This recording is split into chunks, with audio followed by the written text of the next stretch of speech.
Yo guys, I've got a spark which I'm going to use to press this R2 button as we continue on with the Skylanders Swap Force Lightcore Brightness Lock without further ado.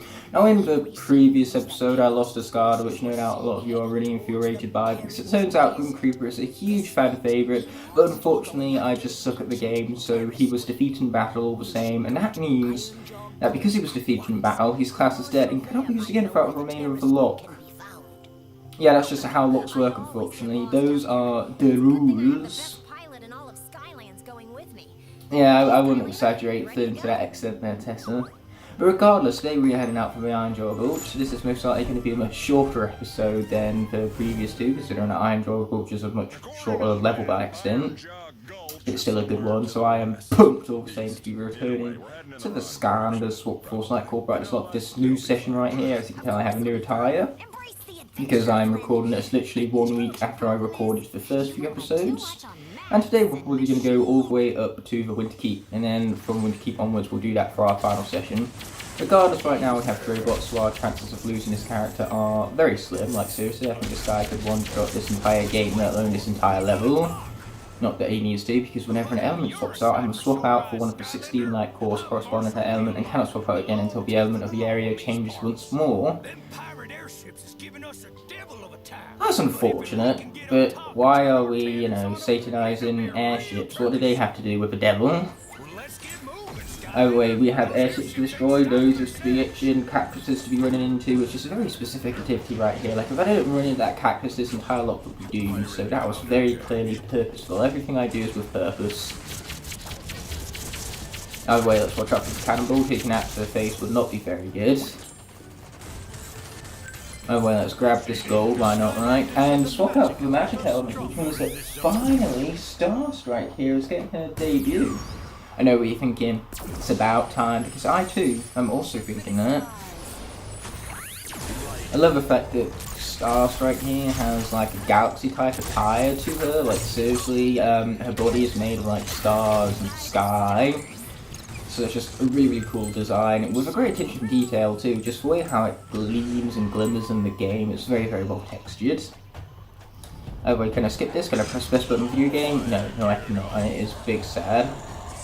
But yeah, as if this guy's a threat for my Starstrike right here. He's not, he's really not.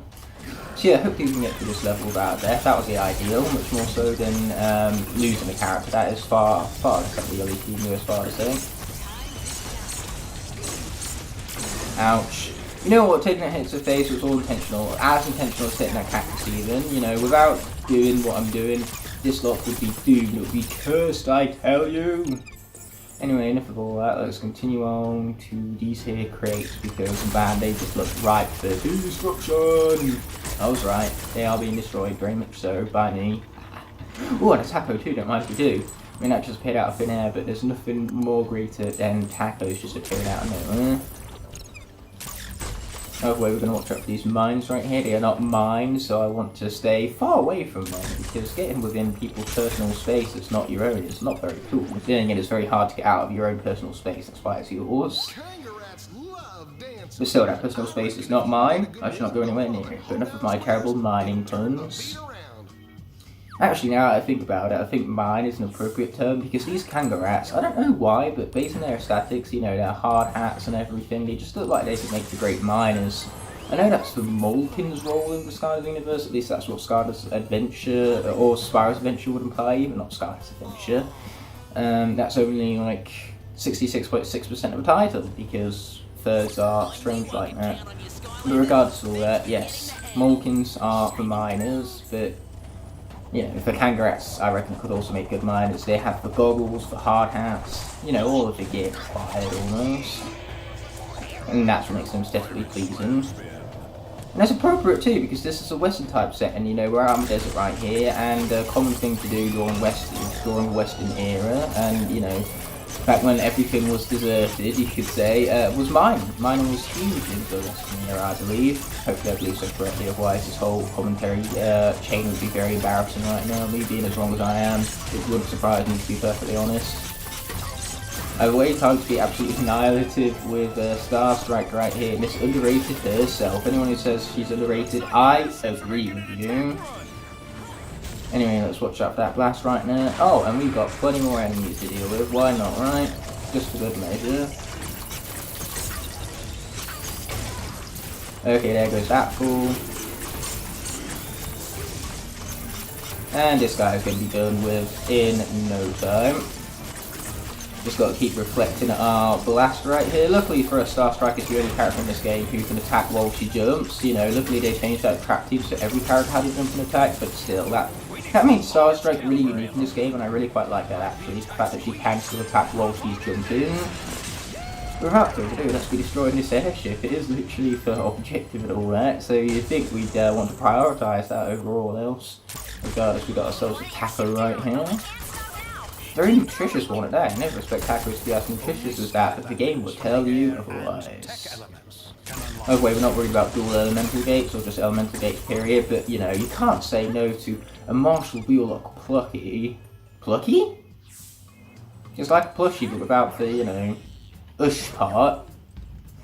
Anyway, of course, the plushies are based around Marshall Wheelock, which is an upholder of the law, and now we're going to be swapping out for Eva York over here, since he's the Giant Spy representative.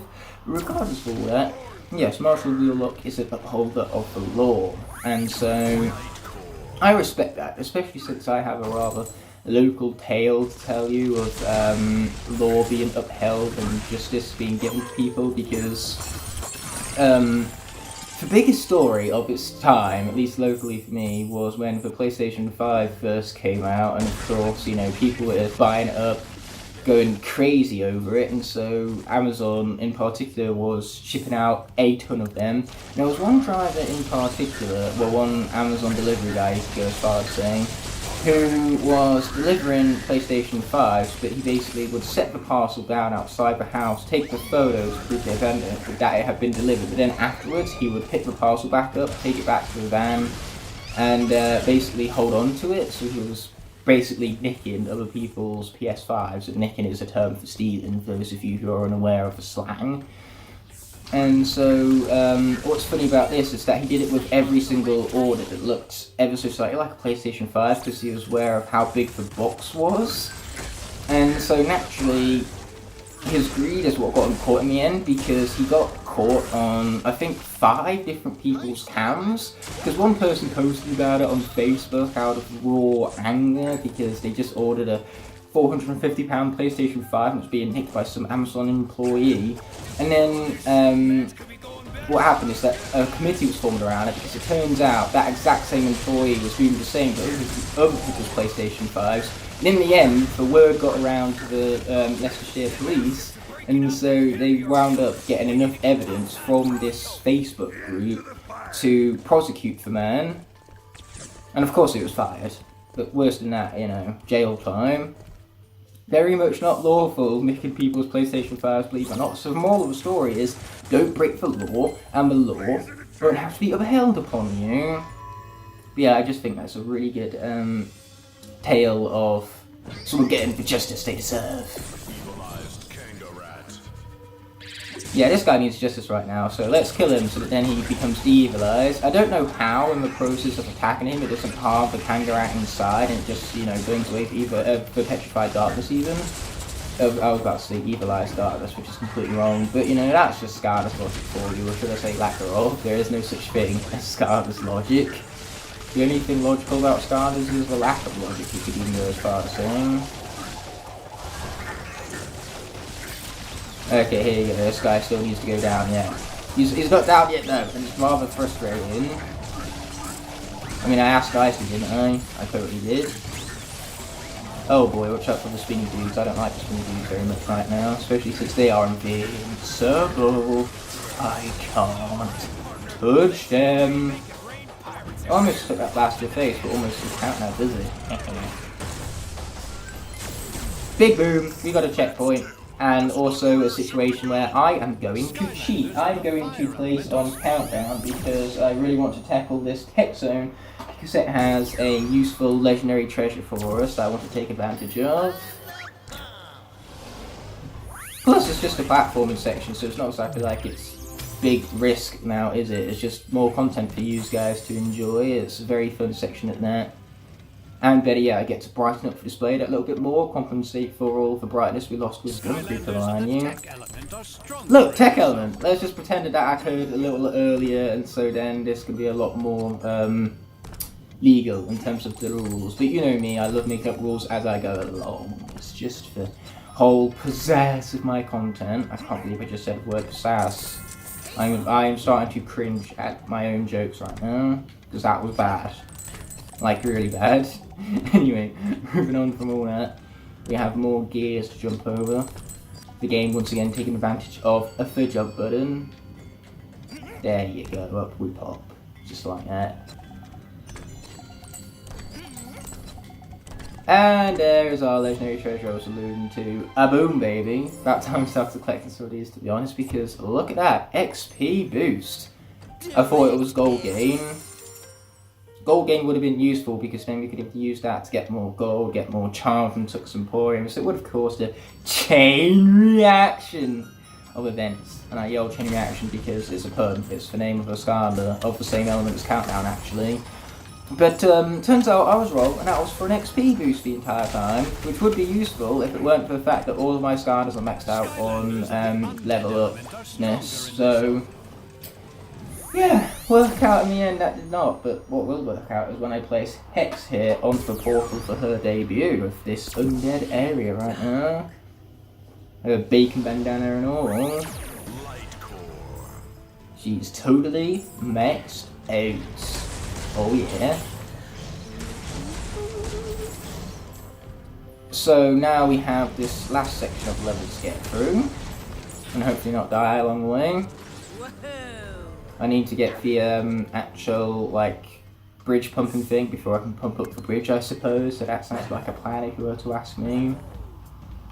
But first things first, we gotta go bouncy bouncy! Yay!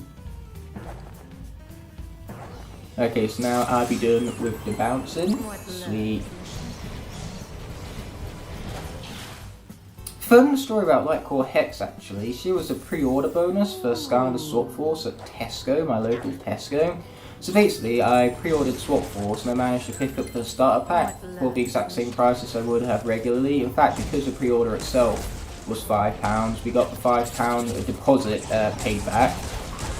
But on top of that, you know, for free Lightcore Hex was no exaggeration. When we gone to pick up our pre-order, we literally got a box. And inside that box was the Lightcore Hex, and it also had a pack of Skylanders Swap Force top trading cards and a countdown poster. So getting all of that additional for free just because I pre-ordered the game was really, really cool. It's a really good incentive, pre-order bonuses, to pick up the game, you know, well, to ensure that you pre-order the game to basically guarantee sales of it. Because here's the thing, pre-orders are a big risk, you know, you never know how good a game's going to turn out, and most of the reviews don't start coming out for games until either the launch day or a few days beforehand.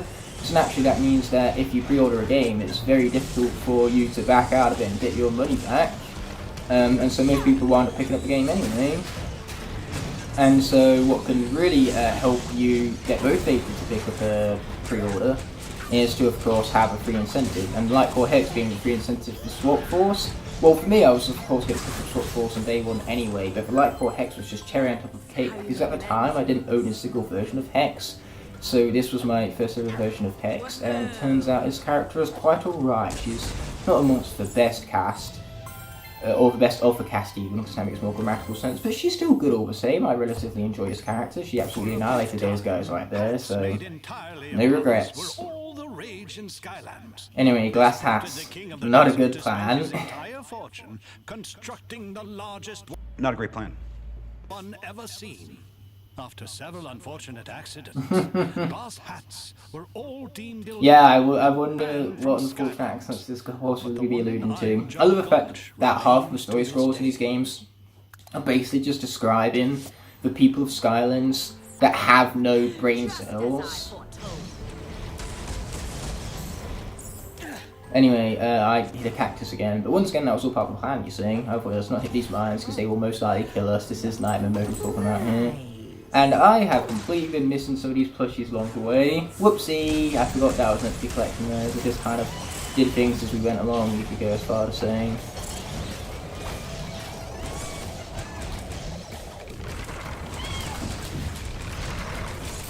Anyway, I've really got to take down this projectile guy before he takes me down, because I would not much appreciate that, to be perfectly honest. I mean, we could just move on, but I want to defeat all these fools.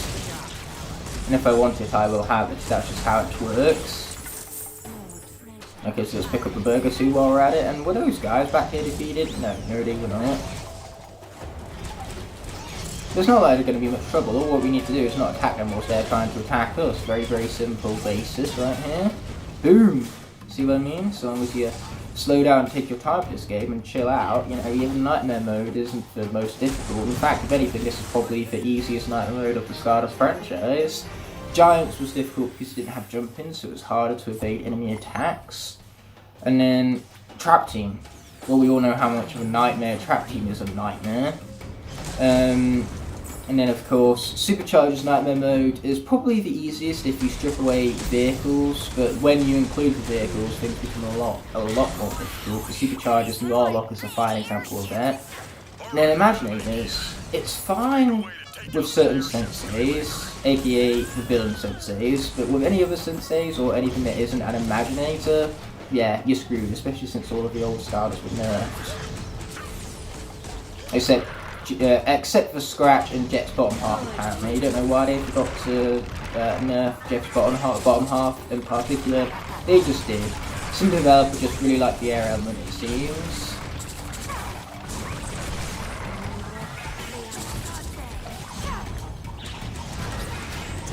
Oh, boom! There goes, well, almost there goes that guy. We were close. Oh boy, let's finish off this fool. I love the fact that there might be mines here, but enemies wind up like getting hit by half of them, so not even that much of a problem for us. Like, I love that. I find it very ha-ha funny. Boom! Damage! Now that's a lot of damage!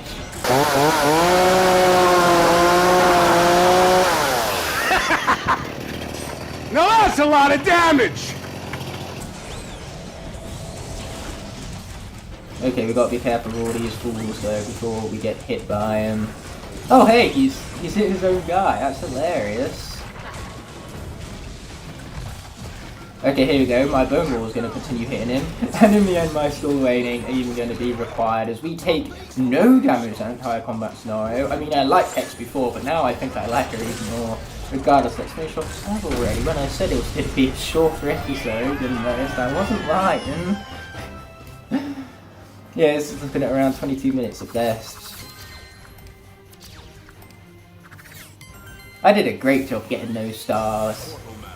Without a hint of sarcasm or a shadow of doubt. So without further ado, just be pressing that continue button to continue on with the story. Marshall Wheelock, what a great NPC. I know, the Skylanders were incredible, right? You see that slide right there? Boom! Tessa coming in for the win. You know, for a guy who rocks a scarf. Yeah, that's his one and only talent, rocking a scarf. You know what? Not everyone can pull off that scarf. Yeah, the cutscene bored me, so I remembered about the best button in the video game and pushed it so I could skip over it all the same. Welcome back, Skylander. Oh, Doofus Rufus, where's the skip button for this guy? Skip button never really works when it's from utmost important. Like, seriously, this should be prioritised right here, being able to skip over this doofus, but the game said no. I'm rather disappointed. Anyway, it's time to take advantage of that legendary treasure we earned because we can place it with the help of Tibbet! Cute little Tibbet! I don't know why Tibbet's just really funny to say in that specific tone. Hey, Skylander, I'm Tibbet. Yes, hello there. In the end, it sure is a good thing that I wound up doing that tech day because, you know, that extra 2 minutes, well worth content, especially since that platform section was fun. Also, it allowed us to continue with our pattern of swapping between Giants and Swap Force, because without that, we would have had to have gone from Eruptor to Hex rather than Eruptor Countdown Hex, And that way we would have done 2 giants in a row, because it's not like I can swap out the Grim Creeper. He's a bit dead right now. When you place a As you can see from him being darker now on layout, yeah, I thought I would make the layout darker, or specific characters of layout that are defeated darker, rather than putting crosses over them, just because that's specific for the Locke. Feels appropriate. Or maybe I will use X's in the end, I don't know. I'll know in post, but like all things, during production, I don't know what's going to look like at the end. treasures during your adventures. Things always change. That's the thing with films, like things always change. You shoot something one way and then in the edit they try to construct it and structure it a completely different way. You know, normally when there's big, massive changes made to the structure of a story between production and post-production, that's when films don't turn out very, very good, but it can be done all the same. Not well, but done. So yes, now that we've talked about the theme of change, let us be ending off the episode on this highlight. So I will be seeing you guys in the next episode of Skylanders, Lightcore, Brightness, Locke. And until that moment arises, peace.